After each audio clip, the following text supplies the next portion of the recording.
Welcome back, everybody, to the second semifinal, the final semifinal, I guess, for the Black Twitch League. Yanni and RareAdam still on the mics.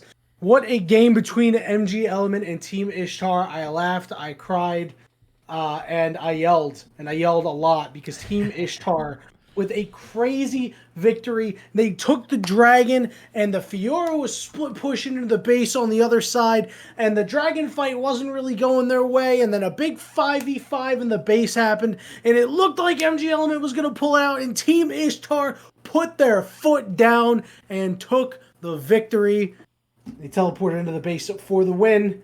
I'm interested to see if there's any draft changes that come around this time. Team Ishtar, if it ain't broke, don't fix it. Meanwhile, MG Element, they're allowing the Samira and the Lilia through, and this time they get rid of the Jinx and the Malphite. Two big trouble spots for them.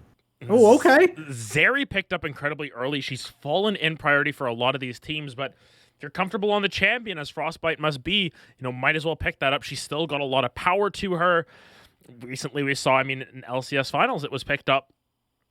No spoilers, but it is a champion that still has a lot of agency, a lot of mobility, a lot of damage. Generally going for the crit builds now, so curious to see how it plays out. But MG Element draft this Veigar, which, if we know anything about MG Element, that's going out of blue. Yes, sir. One thing I will say about the Zeri pickup, I'm 99% sure Frostbite has played like 140 games on Zeri this season. Yeah, Zeri's a champion that... Can confirm. Zeri main, 138 games. So that is definitely a comfort pick. Yeah. It's a comfort pick. If anyone's going to know how to sort of navigate the Zeri with the recent changes, it's going to be someone like Frostbite. But on the flip side here, Veigar and Xayah picked up. Maybe we aren't as sure that this is going towards out of blue as possible. Could still be late game carry pulling out the Veigar support. It just doesn't feel like a King Annihilator champion. It doesn't, but you know what? King Annihilator, one thing I've noticed is they like doing damage. While Veigar is an assassin, you know what Veigar does? Damage. And a heck of a lot of it as well. The Olaf going to be the instant reply, though. I like this. You get that early game focus still that you would from the Lee Sin, but you can ignore a lot of this zone control. You can just run through the Veigar cage. You can run through this Xayah feathers as well and not have to worry as much. Really smart adaptation coming through from Team Ishtar. Yeah, and Veigar and Xayah are traditionally champions that do not like angry Vikings that run and scream at them. Now imagine an angry Viking running 2 times the speed of sound while screaming at them, as the Zilean pickup here for Team Ishtar could go a couple of different places. I'm not quite sure if it's a special out of Druben or Death by Video Game, but I think Druben has played at least a handful of it in the past. And this is a pick that we should know a lot about. Considering we play ARMs with tempos all the time, gotta flex that just a little bit. He's the Zilean main. He knows all about it. It is going to enable so much for Zeri and Olaf here. Give them a lot more agency in their team fighting and their positioning. The Shyvana coming through, very likely for Runner or Venom here. This is an interesting one off the table. If this goes top lane, maybe they're taking something out of Spectre's book. It would be pretty interesting to send a top lane, but it would be in the wheelhouse of what Venom wants to do. You saw the split push was very successful last game, even if they did not come away with the victory. It wasn't so great early, but as the game went on, they got stronger and stronger, and really were a big reason why MG Element was still in the game. You see in the second half of bans, Team Ishtar, they're not taking any chances with that flex. They are going to ban out the Fiora and Aurelia. Meanwhile, MG Element has realized that they are not going to take any chances with that Zilean flex either. They're going to get rid of the Vex. They're going to get rid of a Cho'Gath as well. So give big credit to Druben drawing that Vex ban after what was considered a very strong game. Yeah, and Venom's just going to go back to another carry top laner, the Aatrox this time around. Curious to see what Chicken the Wing answers into that. There's a lot of interesting picks into Aatrox specifically. You can try and outscale it with something like a Gangplank. You can look just for a tank once again for Chicken the Wing. I'm thinking they're going to go more towards the tank style. Ornn would be a pretty smart option here just because it's scaling in a can once again, and that's what it's locked in. Yeah, it looks like they're just going to put Chicken the Wing on tank duty, which is totally fine. There's nothing wrong with that as long as you are clicking your buttons properly and making plays happen. Everything's all good. do have to be wary about that Aatrox. This is a matchup that Aatrox can certainly dominate in, unless you are Gorilla Jones, of course. No, not our boy Gorilla Jones. No, if Oh. Gorilla Jones is watching this, first of all, that's a big surprise. Second of all, I'm sorry, man. I got a meme on you. You're the challenger top laner getting solo killed by a D3 Ornn. Like, that kind of stuff just doesn't happen. Rakan, the final lock-in here for Team Ishtar. And I have to say, while this team composition looks great on paper for Team Ishtar, CC-wise, it seems like their damage profile is a little lacking. Yes, I think it's a lot of eggs put into the Zeri and Olaf basket. It does mean that we've got a Zilean mid lane, which is answered to with a Cassiopeia. That is more of a King Annihilator short. Yeah, That's that Veigar. makes sense. That makes sense. Yeah, Veigar support. It's a lot of damage from MG Element, and almost not enough damage coming through from Team Ishtar. Very curious to see how they want to play this game out, because there's a lot of nuance that's going to come through, that needs to come through from the Zilean to make sure that they are as effective as possible. Well, we did mention that the guy on Team Ishtar is Voperko, one of the strongest junglers in the league, could potentially be the strongest, and likes to play these early game impactful junglers. You saw it on Lee Sin. It didn't do a whole lot in the early game, but it did enough. If we can have similar results on Olaf, now all of a sudden you're cooking with gas. I think that Olaf is one of those champions that's really simple. You run at them, you do as much damage as possible, and you hope to win the game for 25 minutes. There is less utility in the later stages of the game from Olaf than from a Lee Sin per se, but Olaf can really dominate that early game. And I think that's a really big way for how Team Ishtar are going to want to play this out, because you need to get early advantages if you want to play a comp that is lacking in damage. You want to put as much gold into the Zeri, Olaf, and Zilean as possible, and then you just have your extra scaling at the end with the Ornn elements. Right, and like you said, if you want to win by that point, taking a look at MG Element's team composition, they're not particularly tanky, nor by the time that Team Ishtar wants to win, are they going to be particularly tanky. So it's imperative that Team Ishtar is able to get the early advantages and ensure that the base damages on these champions that don't have a whole lot of damage profile are able to be impactful, and that's how they can translate a 25-ish minute victory. But if Voperto gets behind, I think this team could be in big trouble. Yeah, looks like there's a little bit of a mispick there or something. Of note, I'm just not going to bother with RC Volas. That thing is not working. Half the champions are gone. But looks like they're just going to run it back quick time here. We'll make sure that we get all those champions. Yes, Ornn is scaling in a can, as we were mentioning. Jinx, Ornn, they're just all going to have some guaranteed late game. And something that I learned from talking with Colomer, top 4 CLL coach last season. Love me some Colomer, great guy. Gotta love ourselves some Brendan Colomer. Shout out to him. Shout out to his cat too. Zuby's a very cute cat. Zoob. Ornn is a champion that you just throw into a team comp and you say, okay, we've got late game. That's all you gotta do. You just throw it in there and you're like, there's 1,000 gold worth of bonus stats. At the very least, Ornn as a champion is worth 5,000 gold because of the ornaments once you get to 18. And how much is an ultimate worth? The ultimate is so massive. Yeah. I mean, we've seen some crazy Ornn plays. Like, remember the Collegiate Combine? Sandflame hit like a 4-man Ornn knockup with the ultimate and then followed it up with a Searing Charge into another 4-man knockup. Like, an Ornn that doesn't have a heck of a lot of damage can take over a team fight through sheer CC. There are teams that draft around preventing Ornn from ulting. Think about it. Anytime there's a Yasuo or a Braum that's picked into an Ornn, it is quite literally there to prevent Ornn from having that much impact. It is a crazy strong ultimate, a crazy strong passive and everything. And, I mean, against an Aatrox, if you're able to go even, as in being down 20, 30 CS, you are perfectly fine if you're checking the wing. Last game, they overstepped a little bit into the Fiora, and we saw what happened. It gave that chance for MG Element to pick themselves up by the bootstraps a little bit and say, you know what, we can push forward our own game plan. What needs to happen here from Chicken the Wing is just play as respectfully as possible. For the first 13 levels, Aatrox is your daddy. You just take it. That's how it is. After that is when Ornn can start to really exert their will.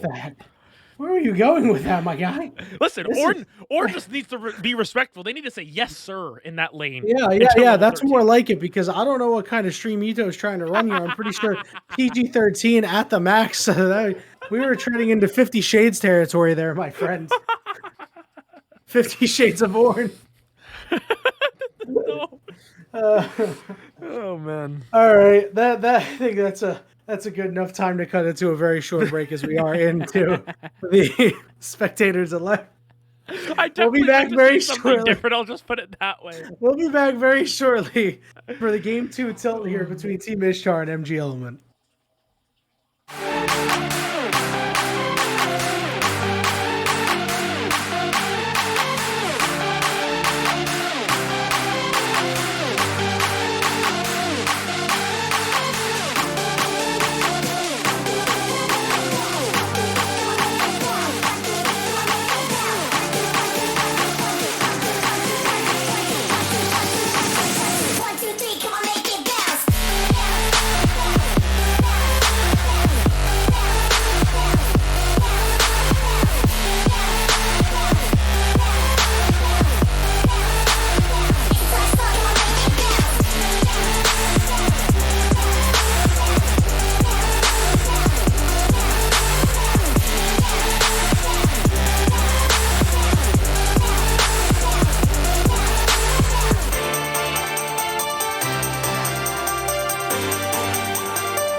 て消えた流れ星ほら命が燃える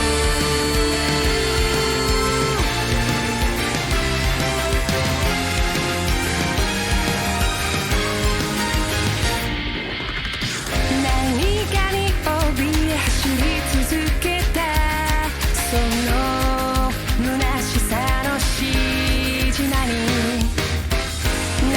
を見て何を探してきた自分の声がただ響く幾千万の星の中で惹かれて出会った守り手たちよ回る回る時の輪の中で自分の弱さ強さの先に同じ空誰かが見上げてそう信じて消されない虹の奇跡が届けと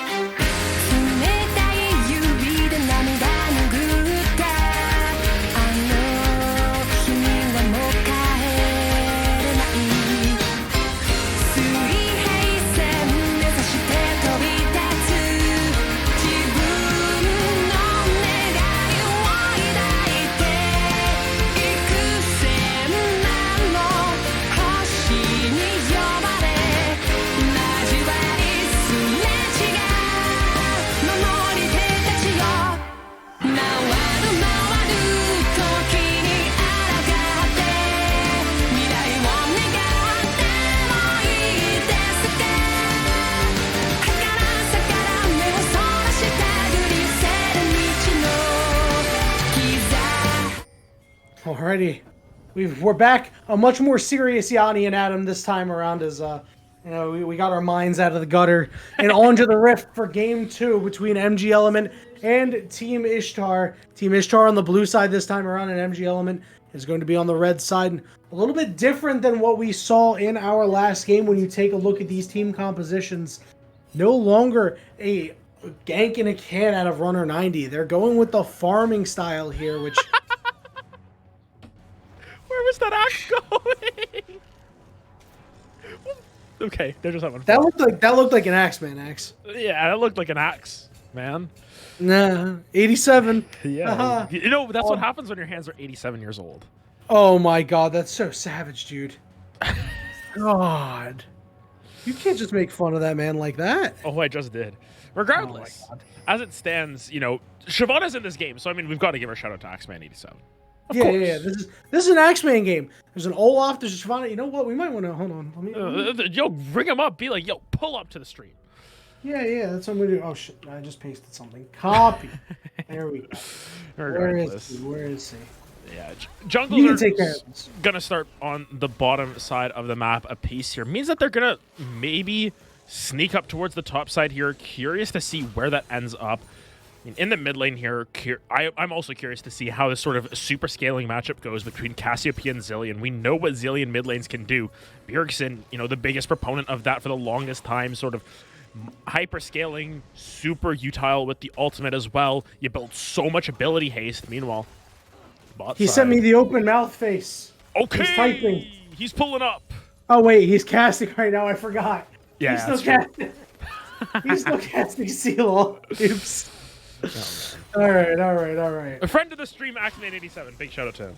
Yes, big shout out there. So these lanes are going to be left to fend for themselves on the side of Team Ishtar. I'm sorry, on the side of MG Element, because of Runner 90 just sitting there and farming. And you know what? It's probably fine out of blue and late game carry. You should have the tools to dissuade any potential engagements. King Annihilator, as long as he doesn't, come on the wrong side of a gank, push up too far, should be okay. But as we know, King Annihilator is not usually one to rest on their laurels. Yeah, it's especially with the Cassiopeia here, I'm curious to see how much they want to push their force here, because we know what Cassiopeia can do on one item, 2 items, that sort of stuff. It's whether they want to look for even earlier plays than that, is interestingly enough as well, noting this. Chicken the Wing opting for Aftershock on the Ornn, not going for Grasp, not going for something like the Spellbook, going for the Aftershock, so trying to be as tanky as possible. Not a huge fan of that, honestly. I don't know how I feel about that. I feel like there are some applications, especially when you're under your turret like this, where you can get it. But I mean, I don't think it's going to do anything here. As Venom is just going to get free first blood. Here's Voperto, but Runner 90 in the area to try and stop this Olaf from doing anything. And look at the damage pumped out there by Runner 90. But first blood going over to Venom, and it is something that you and I both expected. Yeah, it's really curious to see that the Ornn opted into that fight. I mean, not that they had much of a choice, but, you know, there's a flash. Just flash out of there, use that summoner spell, and maybe you're able to stay alive. Charge away instead of forward? Yeah, there's a lot of ways to avoid that death, and unfortunately, they end up paying the price, and that's a pretty big boon to carry now for Chicken the Wing. We talked about this last game. You're okay being down 20, 30 CS. If you're dying to the Aatrox solo, that is where I start to draw the line and say, you know, just keep it simple. Take the L. So far, Aftershock Ornn not looking so hot. Yeah. Well, we'll have to see if this develops as the game goes on and maybe is a little bit better in the team fights. They are the team's sole frontline. I wouldn't really consider Olaf frontline, although sure, he's going to be up in your face. He's not exactly tanky per se, you know? He's like on the edge of like Bruiser and tanky, you know? Because like late in the game, he can get fairly like beefy, but like he's never like, oh wow, that's a tank. Yeah, and I think that's sort of the identity for both the Aatrox and the Olaf in that sense, where they're going to be incredibly tanky bruisers, if that makes sense, just because of their itemization in a lot of ways. They'll build that 1-2 damage items, and then they'll just go straight tank items at that point. But first Dragon started up by the side of MG Element. Will there be a contest? Druben's not moving, and he really should be. Dragon getting lower, and it's going to go down. Voperto caught in the cage. Here comes the fight. Voperto is already low. The heal is out with the exhaust. Oh, Voperto's going to get one. He's exhausted. Late game carry will fall out of blue dies as well. And once again, it happens. Team Ishtar, the mid laner, gets first move because King Annihilator wasn't there. And it's exactly to be expected. The Cassio's going to get shoved in. Zillion has that double bomb to just shove that wave on cooldown. Finds a cute little stun as well, but you've got to be so respectful of that if you're the side of MG Element. You know that your mid laner's not going to have the push, but top lane. Oh. Adam? Yeah? Okay. You lagged out for me. Oh, wow. I was really worried for a second. Stream is coming back. We're good. We're good. Okay, cool. All right. Everything's fine.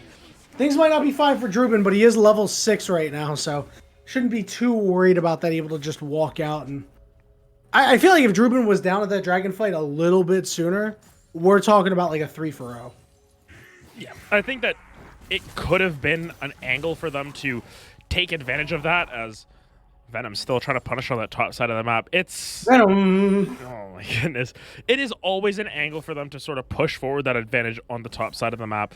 Venom will continue to hold that advantage so long as this lane lasts, and Chicken the Wing is just taking it on the chin. As we mentioned, that death is really big because it's just 300 extra gold that Venom has to play with on their first reset. That's the difference between 400 gold. Yeah, my bad. So that's the difference between an Iron Spike Whip plus the longsword versus, you know, just a pickaxe maybe. Yeah, or maybe just an Iron Spike Whip. Yeah. But regardless, Venom getting stronger and stronger now as the cooldown reduction out of that call field. So I was pretty happy with the way things are developing. Meanwhile, Ornn, the Bramble Vest gamer, back-to-back games, and that should hopefully try to turn the tide of this lane a little bit. You hope that it bodes a little bit better in their favor. You want to see this Ornn sort of stand up. Oh boy. Uh-oh, no root though. And Frostbite now able to free hit with these long cooldowns. Frostbite getting credit for that kill. Here comes Druben, and late game carry has nowhere to go and just gets rat-tat-tat-tatted down. The machine gun is out, and Frostbite picks up 2, has 3 on the game. This is looking really rough already for MG Element. You've got 100% kill participation on the Zeri, and building towards that Sheen might still be an Essence Reaver first item, but Runner 90, here we go. Prepped and ready. He's going to let him get that plate. Waits for him to get the plate. Oh. And Zeri's just going to hop right over the wall. Flash expended by Death by Video Game, but everybody is A-okay there. Bit of a miscommunication, but Runner 90 will be happy with taking out the Flash, I suppose. Yeah, not quite on the same page, but I don't think they needed to be. Oh, no. Flash there by King Annihilator, Vaperdo in the area, and you know it could have been a whole lot worse. Was the Flash necessary? No, but is it okay? Yeah, it's okay. It makes sense. Yeah, you have more health now. You don't have to back. And realistically, it's just a lot of summoner spells being burned, despite this gold lead on the top side of the map.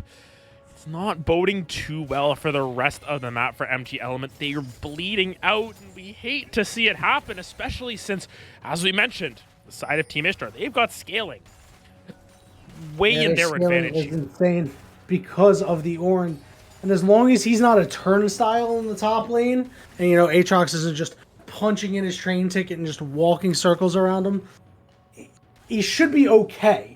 And he's starting to do okay after that first blood. You know, the CS lead is at 40 right now. He's stacking up his tier for that future Fimbulwinter.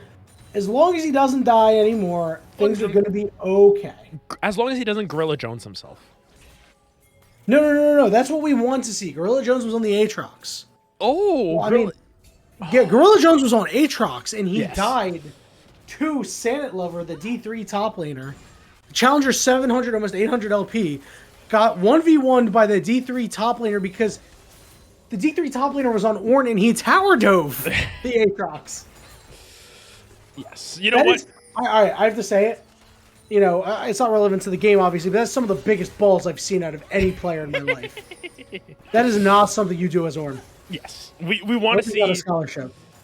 We want to see Chicken the Wing just survive this lane. We want to see them just sort of drop ego and say, you know what, I'm losing this lane, but oh boy, not like this. Things are okay. He's able to walk out just fine. Yeah. And heck, Vaperdo was able to pick up the Rift Herald themselves as well. And all of a sudden, the ball in Team Ishtar's court. There's a lot of gold available here. Chicken the Wing. This is smart. Gonna try to clear out the wave. I think he's gonna die. Oh, Aftershock! Whoa! Put the moves on it! Let's go! Chicken the Wing! 1v1. He pulls the Sanet Lover himself and is able to go 1-for-1 in the top lane. Gorilla Jones, who? It's Venom, unfortunately. They get a little too aggressive. It is still a kill, and they lose a lot of minions, at least. Aftershock, Chicken though? the Wing losing. I mean, the Aftershock, though, just so clutch there. The clutch gene comes through.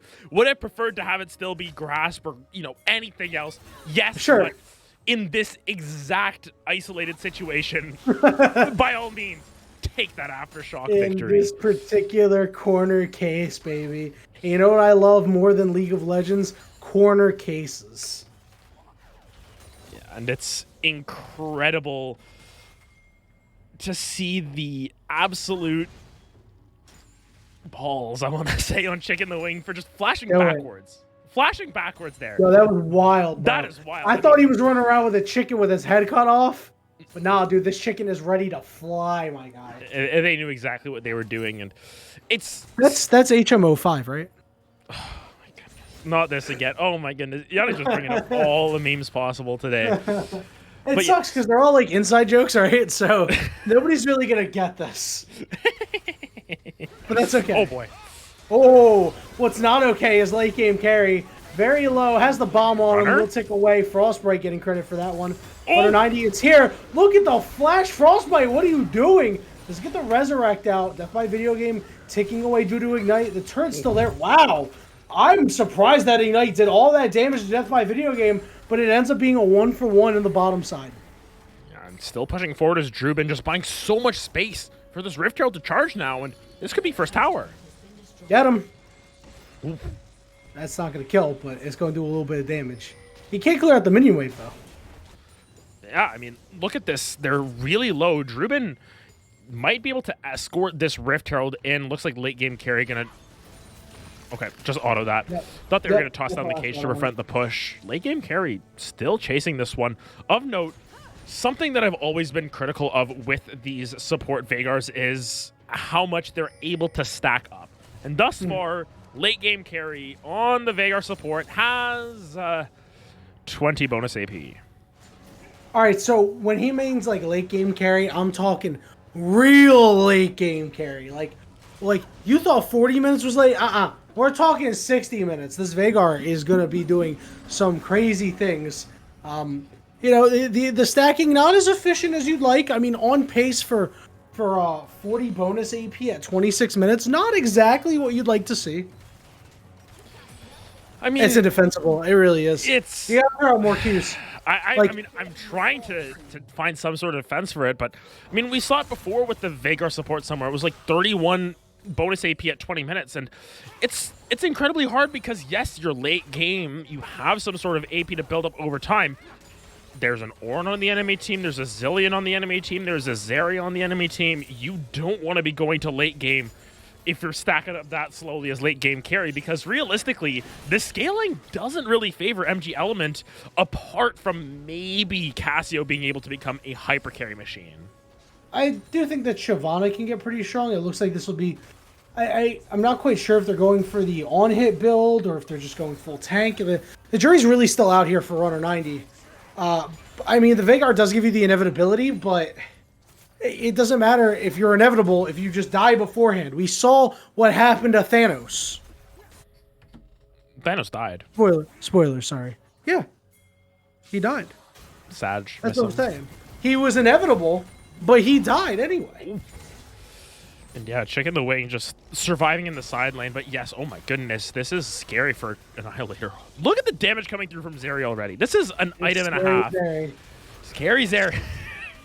Scary carry Zeri, baby. Ready to take games over. The new tower taker of terror. It used to be Tristana. It is now the Zeri. And you saw Vampiro got that little speed boost right there. And Runner 90 was certainly running. Yeah, I mean, something else to note is that Frostbite automatically gets more movement speed when they get shields. This Zillion also gives them speed and then a shield, and then Rakan gives them a shield. Whee! My goodness, this Zeri is going to be sprinting around these fights, especially if they're sort of like sequestered off and against some of the tanks like the Shyvana. You're going to see the Zeri get like 1,000 movement speed or something. She's going to be skating around. It's going to be hard to keep up, but it's a really interesting comp to build around the Zeri. As you mentioned, Frostbite's super comfortable on this champion, and it shows. 4-0-1-2, a pretty massive gold lead on the bottom side of the map. Yeah, that's about 2,300 gold. That's substantial. It is absolutely massive, super massive, one might call it. It's going to be a trade of objectives here, as it looks like it'll be Team Ishtar taking the second Drake of the game for themselves, their Drake overall, and in the top side, MG Element's going to take their Constellation Prize and second Herald. And I think that second Herald's, as we've mentioned, not going to be the most impactful. Will it get you a turret? Yeah. Then that's it. It doesn't get you plates. It doesn't get you, you know, your firstborn son or anything. It doesn't get you into Harvard, unfortunately. It's a tower. No scholarship? It needs scholarship, that's for sure. It's just I wonder if he got the scholarship he was looking for. Oh yeah, for sure. I do find it somewhat interesting. I think you could get a little bit more value out of that Rift Herald if you send it with someone like Venom, for example.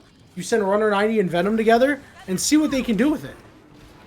Yeah, and it's top side. Out of Blue is getting run down in the streets. Here comes a double teleport here. Vampiro is in so much trouble, but nobody getting an assist. Venom unable to chase down Drubin, and the super mega slow coming out means that those two teleports were pretty wasteful on the side of MG Element. No, they got no assists. They have no maidens. You get nothing.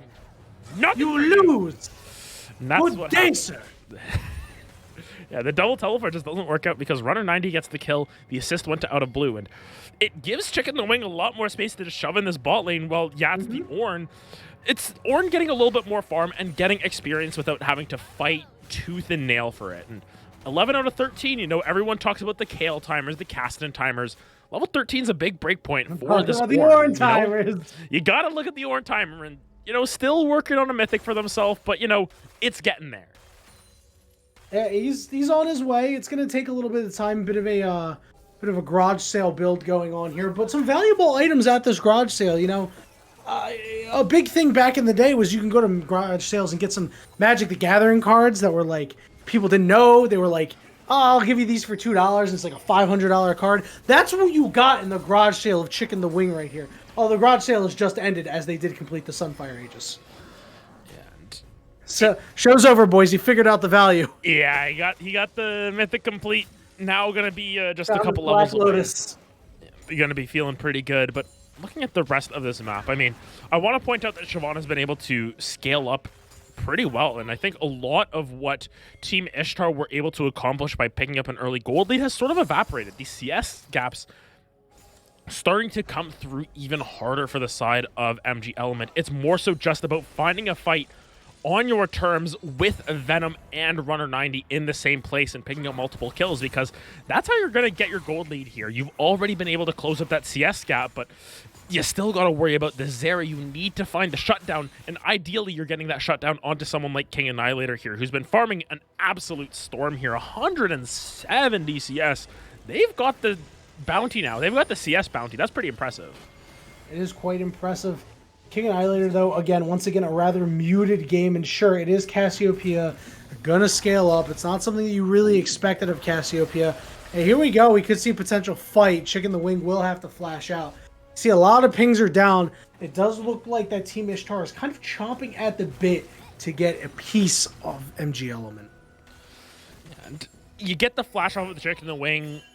Maybe that becomes impactful around this third dragon, but Team Ishtar, if they can get on Soul Point here, they're going to be sitting really pretty. It forces the hand from MG Element, and they're holding on to a rather slim gold lead. It's nothing super impressive right now, but the longer that this game goes, the more the scaling matters. Of note, Drubin picked up a Magi's. They have 3 stacks on that. That's rather aggressive. That is extremely aggressive in my eyes, and it can pay off in, it can be, a tenfold investment in a lot of ways. But Drubin might just, got to be careful of the Aatrox. You've always got to be incredibly careful. Oh boy, here's the fight. Runner 90 could be in a lot of trouble. That's going unstoppable, but jumps in an odd way. But back to the rest of the team. Frostbite flashes forward and gets obliterated by the rest of MG Element. What? That's a huge throw. I mean, you just gave 700 gold free back Drake into the pockets of Shyvana, and Shyvana loves to get these free Drakes. She scales off of dragons. Now this fight just doesn't exist. Frostbite's not going to be around and doesn't have the flash now for another 4 minutes. The Frost Element flashed into the Fire Dragon, and guess what happened? They died. Teleport coming in. Venom ready to join the fight. Ultimate from Orman is going to knock up 3, but absolute destruction on that Dragon. King Annihilator just blasting away with the Twin Fang. And it's knotted up in 2 Drakes apiece, Adam. Yeah, this game a lot closer than we expected, especially after a surprisingly strong early game coming through. I mean, Drubin is still scaling. Zeri is still scaling for Frostbite here, but that decision-making, it's worrisome. When you see someone going for a play like that, when they've got that bounty, it shows that they might not have the best handle on the positioning in the game state there. And like, you look at your score and you're like, I'm 4-0-2. I must have the damage to kill it. Mm-hmm. You have to look at, sometimes, like, opening up the scoreboard is the best thing you can do. And looking across and saying, that Shyvana's 2-1-2. She's got herself a Bramble Vest. I'm not going to kill her. I shouldn't flash forward this. I should be happy I got the ultimate and that we got out. But instead, Frostbite going a little bit too deep, it's worrisome. It makes me as a viewer worried. It makes me as a caster worried. It makes me as someone who wants to see the Zeri do well worried as well, because it's not a good sign. Definitely got caught seeing red there. And I have to say, I'm very impressed with the way MG Element has played this game. They've realized that their early game against the side of Team Ishtar might not be their strong suit, so they opted into more champions that can say, okay, well, we can slow the pace of the game down and farm it out. The only aggressive champion in the early game is really out of blue on the Saya. And falling behind, that's okay, because everybody else can just farm up here. they're now doing what they failed to do in game 1. Yeah, I think that MG Element, they're coming into their element, joke and pun intended in that sense, but they're able to sort of play by their own rules. Yes, the Xayah hasn't worked out as well as I think we would have liked to see it. The Veigar, checking on the stacks right now really quickly. Eventually it'll get there, but they have the Everfrost, so at least they've got some utility in the bank. It's really going to be up to this top side from MG Element, and a lot of their games this season have come down to this top side of the map being that sort of stalwart for them, and it's going to be no different here. They're going to need to play around the likes of Venom, Runner 90, and King Annihilator to win this game, because the bot lane's just a little bit too far behind for my taste. And it's really going to be on King Annihilator's shoulders, along with Venom. I mean, Venom is going to be split pushing most of the game, maybe coming in from the side on a nice flank, but King Annihilator, when I expect them to be in most of these team fights, so they're going to need to be wary about their positioning. I think that positioning is going to be incredibly key because they still have a very slight lead. They still got this massive Zeri who, despite having a little bit of an awkward death there, is still a force to be reckoned with. Still going to do boatloads of damage given the right situation. It's just about getting the damage out and staying alive for as long as possible. Not getting caught by a Veigar cage. Not getting caught by, a Cassiopeia ultimate in that sense. You have to play as if you're carrying, a crystal ball for Frostbite. You don't want to drop the ball. You don't want to drop the crystal ball, especially, because that's $5,000. It's coming out of your paycheck if you drop it. So you got to play as safe as possible. Of note, Trinity Fusion now complete. Wait, that's not what it's called. It's called Infinity Force. It's called Infinity Force. It used to be called Trinity Fusion. You know what? You're right. It's Infinity Force looks pretty good. Sounds pretty cool, I'm not gonna lie. It used to be called Trinity Fusion before they changed it. And that's the only reason why it's still in my head, because why did they just call it Infinite Fusion? Why didn't they just call it Tree? They could have just called it Freak, to be honest. Yes. Regardless, I have to say, this is one of the slowest pace games I've ever seen in this league before. And that's not a bad thing. Like, sure, everybody loves the certified BTL bangers, but a game doesn't need to have 20 kills apiece at 10 minutes in order to be a banger. These teams playing a chess match right now, and when you get to this level, to the semifinals, that's what happens, and here's a big engagement. Death by video game getting the kill. Ornhorn out, but he was grounded, he couldn't hit it. King Annihilator off on the side, just blasting away. Big shutdown, Venom in the middle of the fight. Chicken the wing will fall. Frostbite keeps going forward. What are you doing, bro? He's gonna fall next. Drubin trying to run away and will find a way out of that fight. 2 for 2 overall, but once again, a fight that was thrown by Frostbite. Just a little bit overzealous. I mean, Viperto escaped with their life there. Oh my goodness, Drubin! There go your stacks, buddy. See you later. Late game carry gets credit for that kill. King Annihilator now at full HP, and the Dragon pinged out by MG Element. This is not looking good for Team Ishtar. They got a little bit too comfortable in their own skin. I anticipate fighting at all times now because Venom's just walking up so aggressively, but it's level 15. Yeah, I don't want to start a point of analysis and just have Venom cut me off there, but at the same time, it's once again just Frostbite going too deep. And you've got to play back. You've got to play like you're carrying the crystal ball. They dropped it. There's a crack in the ball now. You're going to have to try and hide that from your manager. But even still, MG Element now ahead in gold for the first time in 2 games, it feels like. This is scary because Cassiopeia, as we mentioned, can be a 1v9 machine if she gets a little bit too fed, and King Annihilator's played this perfectly. 1-0 and 2, not filling up the score sheet, nothing too flashy by any means, but outputting a boatload of damage. Who would win, a Time Wizard or Sneck? And right now, it is Sneck. And Frostbite really needs to clean up the game, and you can see here, Frostbite is, I think they might be on tilt. They're trying to kite this one out. They might have a shot here. They've got the lethal tempo Wait a minute. This is a Frostbite. Oh, no, the stun goes down. Frostbite still trying to kite it out. King Annihilator gets the kill. once again dropping that magic 8-ball, and there are no fairy godparents to save you. There's an unstoppable Olaf running at late game carry. It will be a shutdown. Death by video game here. Lands the knock up into Charm. The ultimate out from Shyvana trying to run away, but the slows are there. Goodness. And the entirety of Team Ishtar is around. Runner 90, can they find a way out? They turn on to Druben. Druben will pop the ultimate to survive. Give him a couple more stacks, and now the ping's going down on the Baron as Venom ain't around. Venom's not here. Venom's still on that bottom side. No teleport to speak of. Great jump over the wall to bop that blast code. No jungler either. It's going to be up to Out of Blue and King Annihilator to defend this, but realistically, MG Element would have no other to try and contest this. Oh, man. They turn on to King Annihilator. He's gone golden. The Baron's going to reset. Out of Blue, trying to do what they can, but can't root anybody. Oh. Shutdown for Voperdo. Out of Blue on the backside will be able to kill Druben, but walks right into the waiting arms of Frostbite and company. Kill going over to Frostbite, and that might be what they need to get right.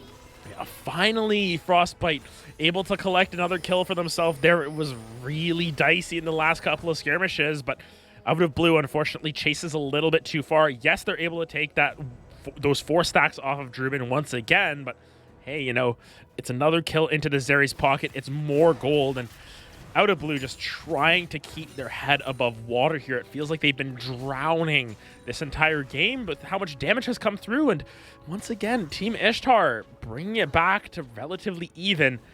As you mentioned, it's a chess game, and right now, you set some traps, you try and find some forks and pins and everything, but at the end of the day, you still got to find that checkmate. Neither team is close at this point. Yeah, Team Ishtar went for the kill shot for that Baron, and Out of Blue's life, and King Annihilators too, for the cause there. Able to stop that Baron and slow the game down more. The game was starting to get out of control a little bit. It was not the pace that Team Ishtar, that MG Element has wanted. And they were able to finally take a chill pill here and wait on the next soul. The next Drake that could result in a soul in 1 minute and 30. And as this game progresses, you know, this soul is a potential win condition for this side of MG Element. You know, dragon stacking is so much stronger on someone like a Shyvana who gets those resistances off of that, especially when you get to Elder Dragons as well. It becomes a little bit crazy in that sense, but, you know, a couple of potential game-ending objectives available for MG Element mean that Team Ishtar are in a little bit of a catch-22. You don't want to try and take Baron while they're taking Dragon. In the same vein that you don't want to be trying to take Dragon while they're taking Baron. You don't want to give any of these objectives up, so you might need to pull the trigger now before that Dragon spawns, so you have both as an option. Right, and Team Ishtar's wave clear against Baron minions is not that great because of Zeri's mixed damage. And what, is Druben going to be able to clear those Baron up minions? Absolutely not. No shot. They've got control over the river right now. Curious to see where they put their vision down, because right now neither team has vision. But this is what MG Element can do. They can say, take the dragon. Go for it. Be my guest. And they can go over to this Baron, and they can shred it down. What I want to see is one person doing the dragon. Maybe someone... I mean, it has to be Frostbite at that case. Yeah. Taking that dragon, and you stall out the fight on the other side. You need to stall it out, but if MG Element recognize what's going on, they should just start this Baron, and they should shred this now while they still can. Look at all the damage already. This Baron just ticking away. Ornhorn coming out. It's going to land on 2 members, but it doesn't matter. There's no smite here. To throw this Baron.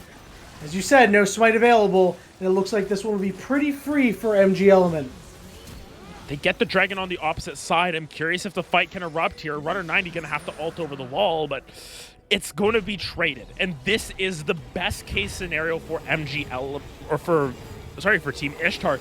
Getting that dragon, preventing the soul, and then hoping to reassess in 5 minutes, because that is 5 more minutes where Ornn gets XP, where Zeri is able to maybe get to level 16, where everyone's able to get some more levels. That could be pivotal. It's just, how do you clear out these minions so you don't lose in the next 2.5? And I think this was a pretty wise decision overall by Team Ishtar. As we mentioned a couple of times, their damage profile pretty lacking. So if you are staring down an Ocean Soul Up team, you are going to struggle with this lack of damage. They're just going to be able to heal up through whatever little damage you do or whatever Zeri is able to pump out. So... and realistically, it seemed like it was a necessary evil there to give up that Baron. Yeah, a necessary evil to just keep yourself away from that permanent buff. I mean, souls are permanent. Mentioned this a lot on broadcast recently where, giving that up, if it's a Cloud Soul, who cares? If it's a Mountain Soul, if it's an Ocean Soul, if it's an Infernal Soul, a Hextech Soul, you care a lot because you're going to have to play against that for the rest of the game.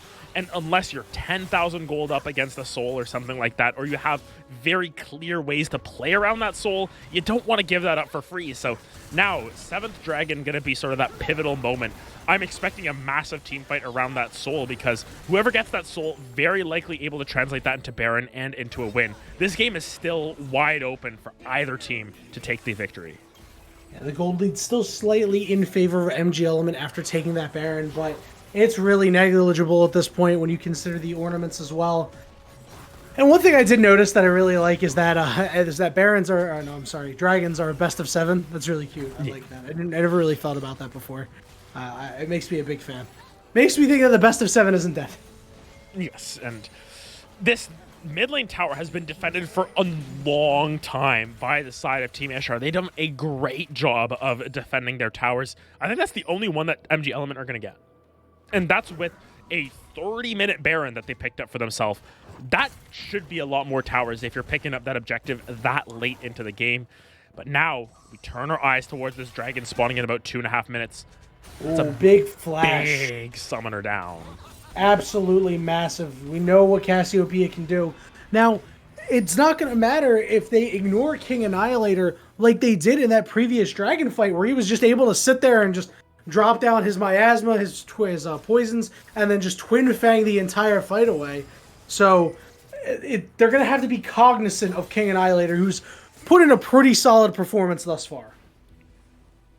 I think it's super interesting to see what the next steps are for MG Element, how they're sort of laying out their own plans in their own mind here, because late game carry trying to take down Chicken in the Wing, that's not going to happen. Of note, got to check in on the AP again. They have 66. Okay. That's more than I expected. Yeah, so at the 36-minute mark, they were on pace for 60. So they're slightly above pace. They're certainly not speedrunning any percent Vagar stacks, but it's better than nothing. It's a little bit of spice. It's a little bit of damage. I mean, it's going to be nothing substantial. I'm still curious as to the decision behind it. Realistically, it didn't accomplish too much in lane. Like, I guess it was an answer into the recon support, but still a little bit of a... It hasn't done a whole lot either. Yeah, I mean, we haven't seen it a whole lot. It's been sort of... The zone control is one nice good fight. Sometimes. Yeah, it's had one good fight. This might not be one that it likes. They'll back off, but, a minute away from this soul for both sides, and my eyes are peeled onto Vaperto and Runner 90. These two junglers, they need to stay alive. They need to make sure that they're getting in there. And this fight is going to be absolutely massive. Of note, that's Ceaseless Hunger now for the Olaf. So that's another ornament upgrade. These junglers are certainly going to have a pretty easy time staying alive. You see how tanky both of them are right now. But Olaf with no way to get over the wall except for their flash. We see that this dragon up in about 30 seconds. Things are going to get real weird in a minute, Adam. Yeah, you can cut this tension with the Tiamat in Frostbite's inventory there. It's so close. Oh, man. That joke had me at my wit's end. It's going to put me at the edge of infinity if this happens. Oh, boy, here's the Ornhorn. Oh, he hits the crab! What? Good secure. Oh, he didn't even get it. Drubin gets bursted out. He got stuck. They're on the backside taking care of Venom. Venom in the resurrection right now. Could be some big problems here. Vaperto on the side. The stun is out. Runner 90's gone golden. Out of blue is able to free hit on the team, and so is King Annihilator in the thick of things, but has barely lost any HP. Huge fight. 2 for nothing, and that will be the Ocean Soul. No chance for the Olaf to even flash in there. And as you said, you take this fight, you can maybe take the game as well as that Baron. Look at where Frostbite is. They're on the wrong side of the map. Frostbite has made some questionable decisions this game, and being over there is one of them. They're taking Gromp right now, as opposed to being with the team, maybe trying to stop something, or maybe they just realized it's pretty futile. And, Death by Video Game could be in a lot of trouble here. He's going to hit this blast play right into the waiting arms of Aatrox, but Vaperto wisely getting him away out. It does mean that another Baron will be going over to MG Element. Vaperto is going to have to try and find a steal here, but even if you steal it, what happens? Do you even win the game off of it? You prevent the other team from winning the game, which is fine when Dragon Soul, when Elder Drake is still available. Chicken the wing? Objective bounties, as you see, are going to be available in a moment or two. For the side of Team Ishtar, they had a fairly good run in the early game, and then it just slowed to a crawl in the mid game, and here we are 38 minutes in.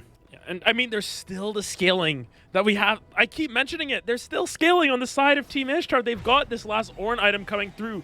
They just need to find a fight that works for them, and they haven't been able to find it because they haven't looked for any fights. 27 kills over 38 minutes. Definitely not going to be your highest kill game, but still incredibly close. And I mean, if MG Element are able to pull this off, it would be massive. Oh my goodness, no Laying way. the trap, the engagement late. Oh, the big charm! It's gonna charm 3 members. King Annihilator off on the side, untouched. Runner 90 looking to Runner 90 this fight. Chicken the Wing knocks up 1. It's Venom. It's King Annihilator chugging down the big bunguses up front, and that is a 4-for-1. Frostbite, the lone survivor, will have to back and try to hold on their own. And Frostbite, they were able to find a kill there, but it just wasn't enough. They were separated from the rest of the team, and the only person who can cut through Venom is Frostbite. Oh man, this might be the game. And they still can. They just need to provide protection for Frostbite. If they manage to survive, you can see the damage that they do. They need to play around Frostbite, but the Nexus turrets are falling. Oh my, this is the game. That's it. That is it. They have caught Frostbite. The good kind of Frostbite, I suppose. And MG Element come from behind in game 2. Knot this series up at 1. And Adam, it's legal. We got a series. We got a series on our hands. And just super well played from MG Element to bide their time, wait for their fights on their own terms, waited for the Shyvana to be able to get a little bit tankier, waited for the Cassiopeia to get her legs under her. I mean, she doesn't have legs, but just be able to get enough items, 4.5 items at the end of that game for the Cassiopeia. And Venom just controlling that top lane so well.